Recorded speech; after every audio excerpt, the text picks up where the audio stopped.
दोस्तों, डेजर्ट रोज एजुकेशन के online platform पर आपका स्वागत है। मैं पंकज म्याल जो आपके साथ जनवरी 2022 के करंट अफेयर्स की चर्चा करूंगा। तो चलिए अपन देखते हैं। सबसे पहले जो राजस्थान के करंट की चर्चा कर लेते हैं। तो राजस्थान में जनवरी में उषा शर्मा को राजस्थान का मुख्य सचिव बनाया गया है। उषा शर्मा जो राजस्थान की दूसरी मुख्य महिला सचिव है। इनसे पहले 2009 में श्रीमती कुशल सिंह को राजस्थान की प्रथम महिला मुख्य सचिव बनाया गया था। उषा शर्मा ने निरंजन आर्य का स्थान लिया है। उषा शर्मा से पहले निरंजन आर्य राजस्थान के मुख्य सचिव थे। वर्तमान में निरंजन आर्य मुख्यमंत्री अशोक गहलोत जी के मुख्य सलाहकार के रूप में नियुक्त है।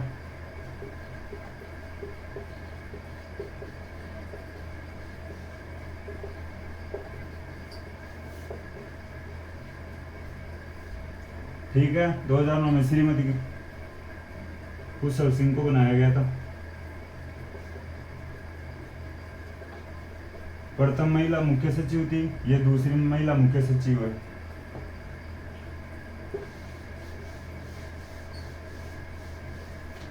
इनके बाद में एक लक्ष्यराज सिंह मेवाड़ का नाम आता है।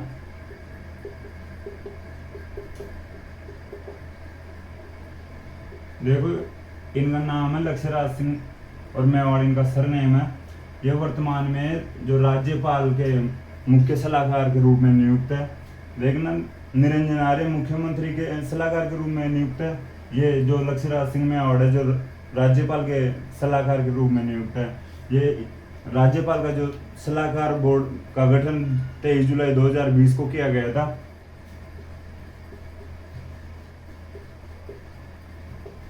ठीक है, और ये जो लक्ष्यराज सिंह मेवाड़ है जो राज्यपाल को पर्यटन संबंधी जो मामलों में सलाह देते हैं, ये याद रखना पड़ेगा आपको।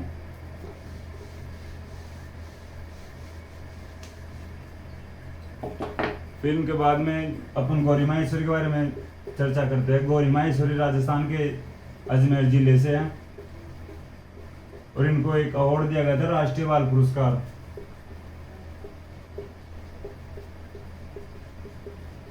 ये पुरस्कार इनको कैलीग्राफी के लिए दिया गया था।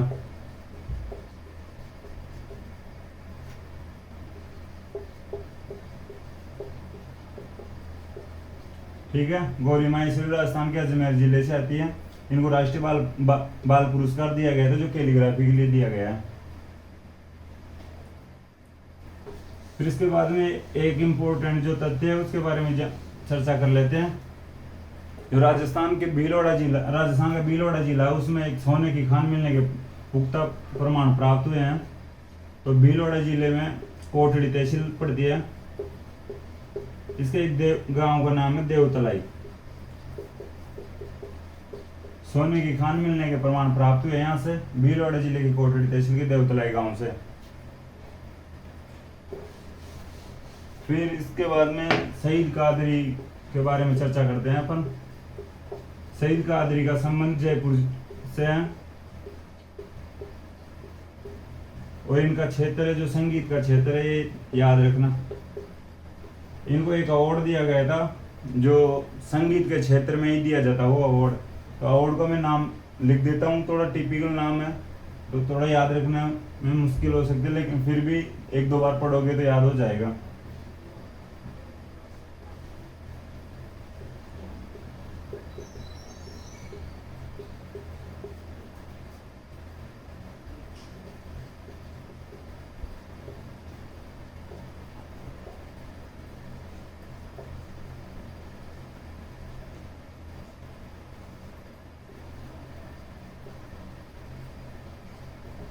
देखो, ये अवार्ड ओनली संगीत के क्षेत्र में दिया जाता है। अवार्ड का नाम है Hasrat Jaipuri award for contribution in cinema. तो ये थोड़ा बड़ा नाम है भाई, तो इसको थोड़ा याद रख लेना। फिर इनके बारे में रजत चौहान का नाम आता है। इनके बाद में रजत चौहान का नाम आता है। रजत चौहान का खेल है तीरंदाजी।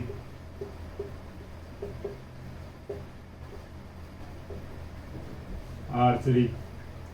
ठीक है, जो रजत चौहान है, इन्होंने जो एनटीपीसी नेशनल रैंकिंग कंपाउंड है उसके अंदर एक स्वर्ण पदक प्राप्त किया था।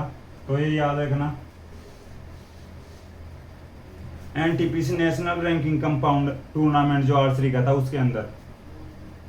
फिर इनके बाद में कर्नल करशन सिंह का नाम आता है।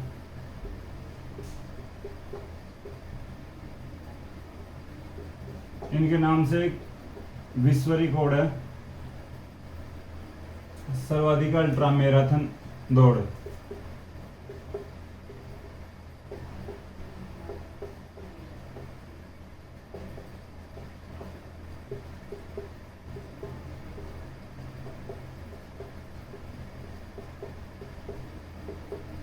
ठीक है, कर्नल करशन सिंह के नाम से विश्व रिकॉर्ड है, सर्वाधिक अल्ट्रा मैराथन का दौड़ गया।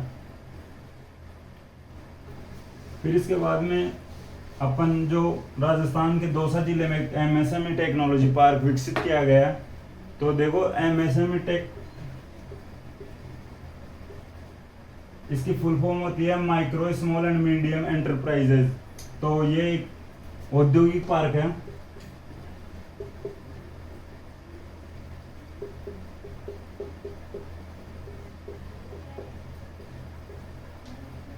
उद्योगों को बढ़ावा देने के लिए ये एक पार्क खोला गया है जो राजस्थान के दौसा जिले में है। और आपको एमएसएमई की फुल फॉर्म पता होनी चाहिए, micro small and medium enterprises. फिर इसके बाद में राष्ट्रीय ई गवर्नेंस पुरस्कार के बारे में चर्चा करते हैं अपन।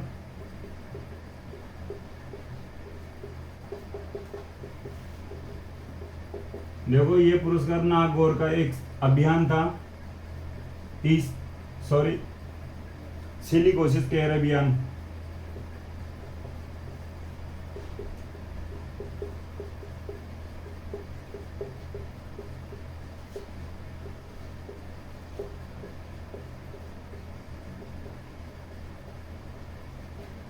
हैदराबाद में एक मीटिंग हुई थी, 24वीं मीटिंग थी।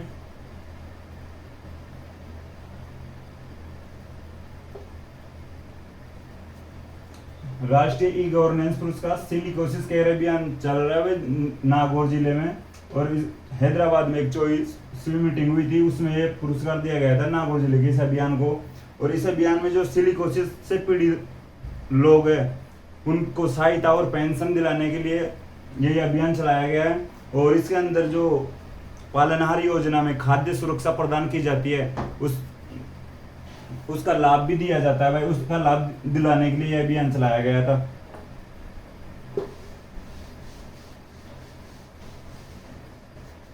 और एक इसके बारे में ये भी फैक्ट याद रख सकते हो कि भाई यह अभियान था, उसको नागौर जिले के तत्कालीन जो जिला कलेक्टर थे श्री जितेंद्र सिंह सोनी, उनके द्वारा यह अभियान चलाया गया था।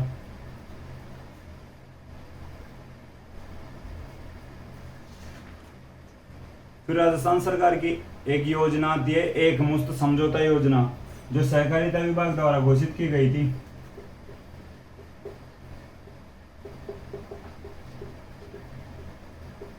देखो ये कोरोना महामारी के दौरान जो किसानों को राहत दिलाने के लिए चलाई गई थी ये योजना।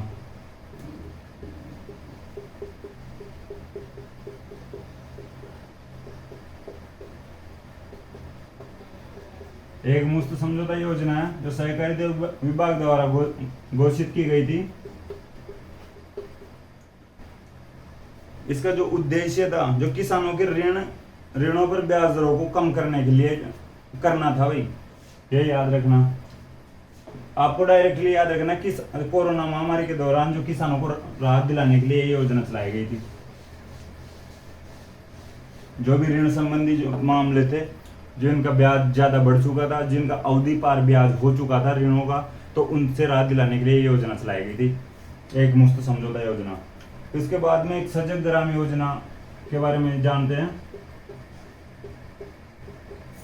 ये भ्रष्टाचार निरोधक ब्यूरो के द्वारा चलाई गई थी योजना।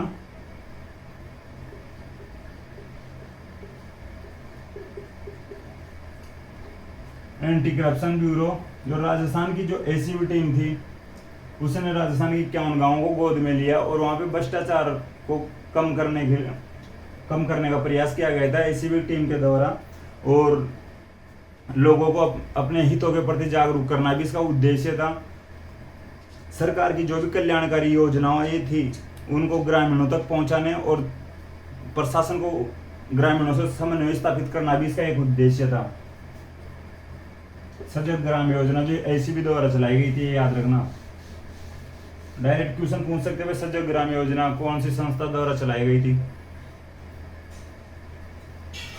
फिर एक प्रतियोगी परीक्षा, राजस्थान में प्रतियोगी परीक्षाओं को सुचारू रूप से उनका आयोजन करवाने के लिए एक कमेटी बनाई गई थी। उसका अध्यक्ष जस्टिस विजय कुमार व्यास को बनाया गया था।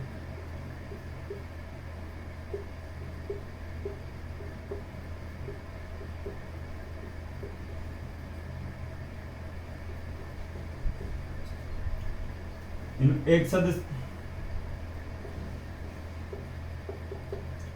सदस्य भी बनाया गया था इसमें, श्री एम.एल. कुमावत। एम.एल. कुमावत के बारे में इतना सा ध्यान रखना भाई, ये 2010 में जो आरपीएससी के अध्यक्ष रह चुके हैं,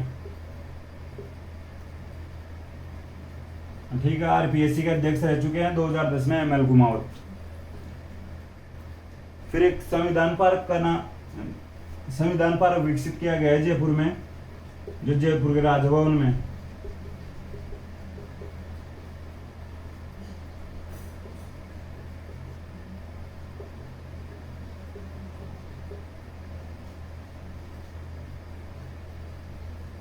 इसका शिलान्यास कलराज मिश्र ने किया था।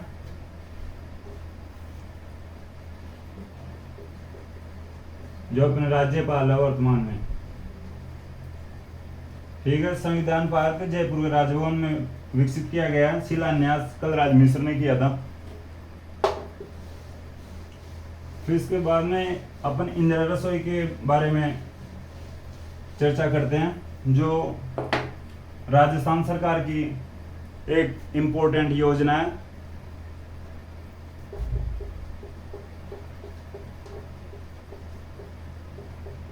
देखिए, पहले जो अन्नपूर्णा रसोई योजना चल रही थी उसी की तर्ज पर यह योजना चलाई गई है। बट अन्नपूर्णा रसोई योजना के अंतर्गत जो गाड़ियों के द्वारा जो वैन के माध्यम से खाना वितरित किया जाता था, लेकिन अब इसमें एक बिल्डिंग नुमा रसोई तैयार की गई है। वर्तमान में 1000 रसोइयों के साथ ये योजना चल रही है। तो उस रसोई में जो लोगों को बैठा कर खाना खिलाया जाता है, इसमें सर 25 रुपए की थाली पड़ती है एक कैंडिडेट की। तो इसका अनुपात रहता है कि भाई 25 रुपए में से 17 रुपए तो सरकार अनुदान के रूप में देगी।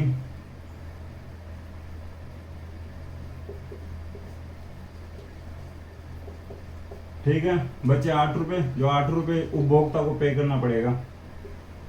जो भी खाना खाने जाएगा उसको 8 रुपए लेके जाना पड़ेगा भाई।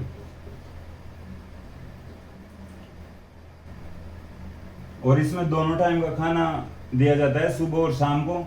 एक टाइम को 25 रुपए में खाना पड़ता है। सरकार उस 25 रुपए में से 17 रुपए देगी, 8 रुपए उपभोक्ता को पे करना पड़ेगा।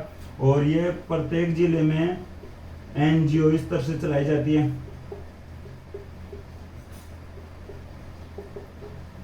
वहाँ की कोई भी जो संस्था होती है, जो एनजीओ टाइप की संस्थाएं होती है, उनके द्वारा चलाई जाती है।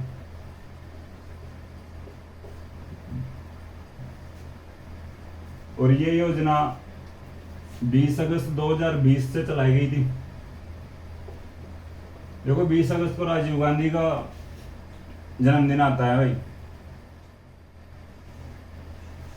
फिर इसके बाद में अपन कुछ वन लाइनर क्वेश्चन है जो डायरेक्ट एग्जाम्स में पूछे जाते हैं, उनके बारे में जान लेते हैं। राज्य में जो लिग्नाइट आधारित थर्मल पावर प्लांट विकसित किया गया है,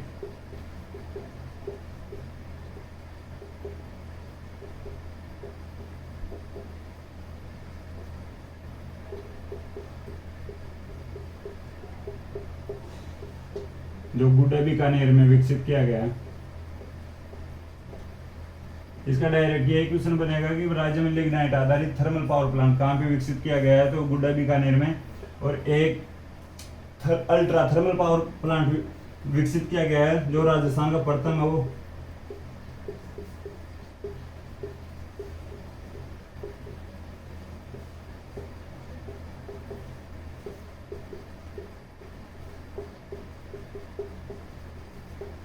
ये बांसवाड़ा के दानपुर में विकसित किया गया है और इसकी 3 इकाइयां हैं, जो प्रत्येक इकाई 800 मेगावाट की है। इसकी टोटल जो ये क्षमता, टोटल जो जो इसकी ऊर्जा उत्पादित है तो ये 2400 मेगावाट है। 3 यूनिट है, प्रत्येक यूनिट 800 मेगावाट की है, टोटल 2400 मेगावाट है। राजस्थान का प्रथम अल्ट्रा थर्मल पावर प्लांट है, दानपुर बांसवाड़ा में विकसित किया गया है। ये लिग्नाइट आधारित थर्मल पावर प्लांट है, ये गुडा बीकानेर में विकसित किया गया है।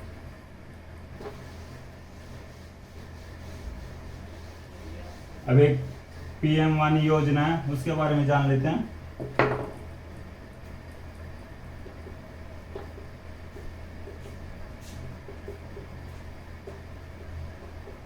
देखो पीएम का तो सीधा सा प्रधानमंत्री होगा,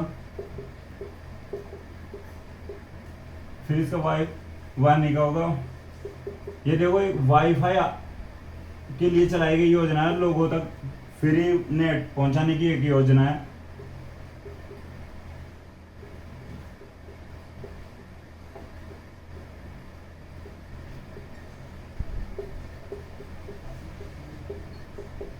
ये राजस्थान के प्रतापगढ़ से शुरू की गई थी ये योजना।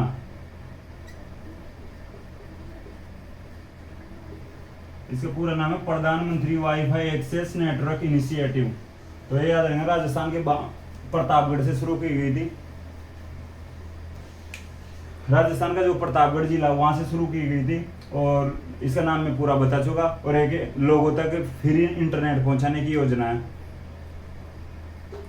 और इसके तहत राजनीतिक डाटा केंद्र खोले जाएंगे ये, और उनके द्वारा फिर लोगों तक इंटरनेट फ्री पहुंचाया जाएगा। फिर इसके बाद में एक स्वस्थ बेटी अभियान था राजस्थान सरकार का।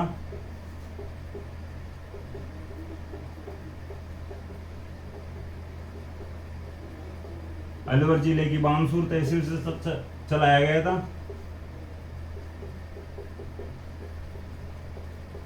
तो आप ये कमेंट्स में बताइए कि जो राजस्थान सरकार द्वारा और केंद्र सरकार द्वारा बेटियों के लिए और कौन कौन सी योजनाएं चलाई जा रही है, तो कमेंट में आप जरूर बताइए। और ये अभियान 24 जनवरी 2022 से चालू किया गया है।